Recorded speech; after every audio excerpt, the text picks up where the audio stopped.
Day 4 at the Ariake Coliseum saw the culmination of round 2 of the Rakuten Japan Open. Before a ball was even hit, Nick Kyrgios received the news that he'd be taking up his place in the quarter-finals after opponent Radek Stepanek was forced to pull out with a back injury. The last two Frenchmen remaining in the draw faced off as Monfils and Gilles Simon took to court, and the second seed Monfils was wasting little time taking control of this second round match.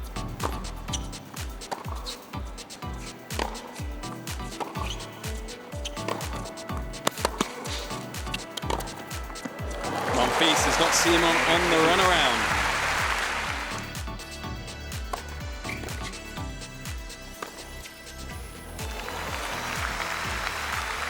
It's not all about the forehand. With the opener in the bag, the French number one then found himself a breakdown.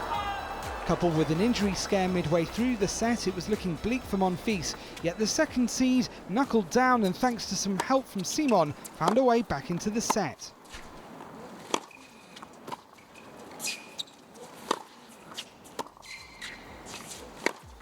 Well, he was hanging on, Simon, and he couldn't hang on for long enough. The lower-ranked Frenchman almost restored parity, but eventually Monfils held his nerve to put the match to bed. Monfils' stellar season shows no signs of slowing down. The Frenchman is charging towards a place at the season-ending championships in London.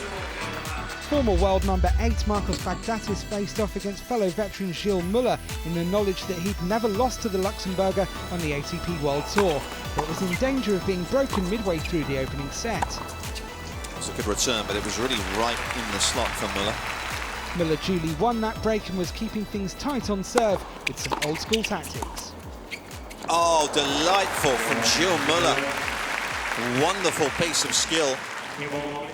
Into the second set, and after an early break, Muller was hanging on to his advantage by the skin of his teeth. Having negotiated that tricky game, Luxembourg's number one made no mistake when serving for the match. A fitting way to finish for Gilles Muller, who for the third time in his career makes it through to the quarterfinals in Tokyo. 7th seed Ivo Karlovic is the oldest man in the world's top 100, but thanks to his formidable serve, he's still as dangerous as ever. Early in his match with Janko Tipsarevic, though, the Serb looked to have found the perfect answer to the Croat's big weapon. Excellent lob, and that sends a signal to Karlovic. But the set remained on serve, and after squandering a mini break in the tie-break, Tipsarevic handed the advantage to the towering Croatian number 2.